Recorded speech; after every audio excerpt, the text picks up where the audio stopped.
I stand here in the warm glow of my little bakery in Leeds, the air thick with the scent of fresh sourdough and cinnamon rolls rising in the ovens. I'm Danny Thompson, 34 years old, owner of Second Slice Bakery, a place that's more than just bread. It's redemption on a plate. We employ ex-offenders like me, turning out loaves that feed the community and heal souls. Mornings buzz with laughter from my team, flour dusting our aprons like fresh snow. It's a far cry from where I started, but if you're watching this, maybe feeling like life's handed you a raw deal, stick with me. My story's proof that second chances can rise like dough. Before prison, I was drifting through life, a lad from the estates chasing quick fixes. Early 30s, I worked odd jobs, construction, deliveries, anything to pay the rent on my dingy flat. Nights were spent in pubs with mates, the bitter taste of lager washing down regrets. "Danny, you're wasting your potential," my mum would say over Sunday roasts, her eyes pleading. But I ignored it, tangled in petty crime to make ends meet. Shoplifting, fencing, goods. It felt like survival, not wrong. Family was distant.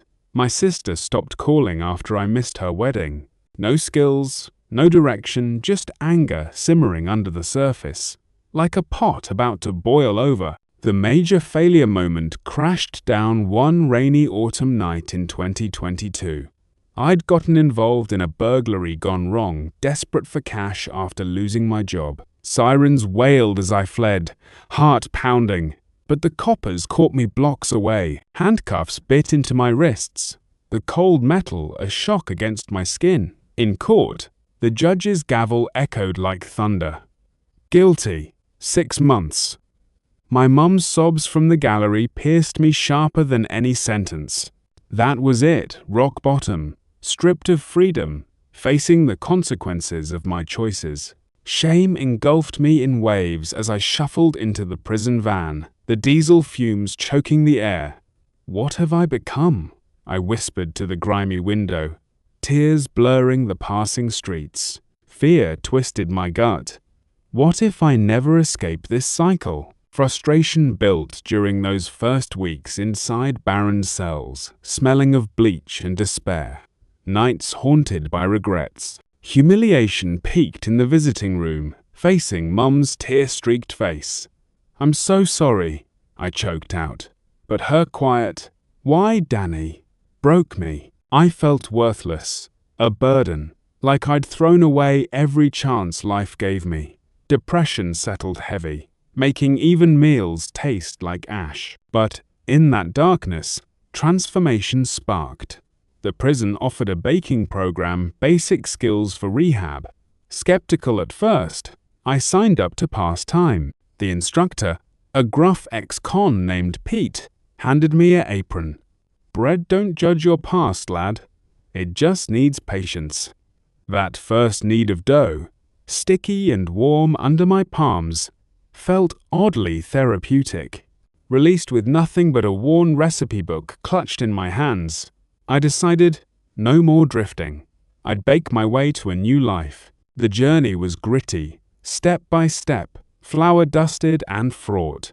Back in Leeds, I crashed on Mum's couch, the familiar scent of her lavender soap, a small comfort. Started small, practicing recipes in her tiny kitchen, measuring flour precisely 500 grams for a basic loaf, kneading for 10 minutes until smooth. I'd wake at dawn, the oven's heat chasing away chills, experimenting with starters, mixing yeast, water, flour, letting it ferment for days. Detailed processes grounded me, scoring the dough with a lame for that perfect crust, baking at 220 degrees Celsius for 40 minutes, the steam creating a golden bloom. Struggles hit like underproofed bread collapsing. Job hunts failed. Ex-con? No thanks, employers sneered. Setbacks mounted. My first market stall batch burned, acrid smoke filling the air as I cursed. Damn it, why can't I get this right? Depression resurfaced, tempting old habits, but I'd force myself back, tweaking hydration levels 65% water for better texture. Mini breakthroughs shone through. A perfect boule, crust crackling as it cooled, shared with neighbors who raved, "Danny, this is magic." That fueled me to save scraps for a tiny shop lease, haggling with landlords. "Give me a chance, I'll pay on time."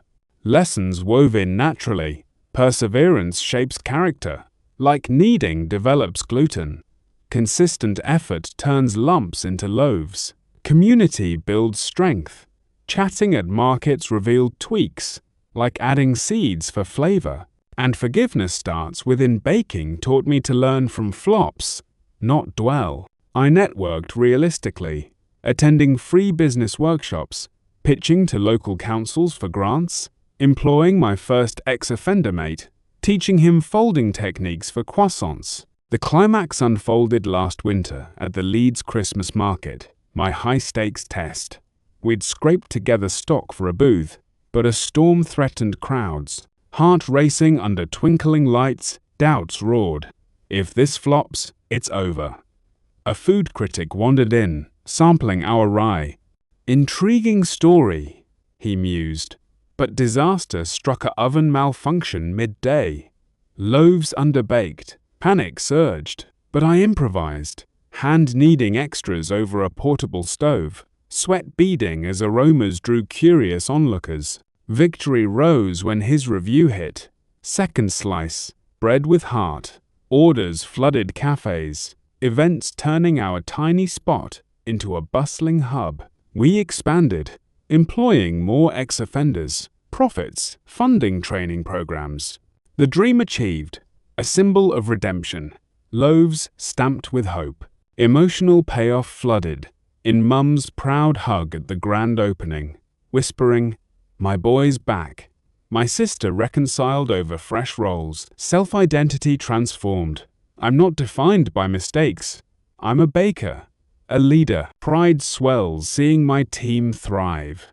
Faces lit by oven glow. If you're out there, haunted by your past like I was, remember, second chances are like dough. They need time, work, but they rise. Grab that recipe.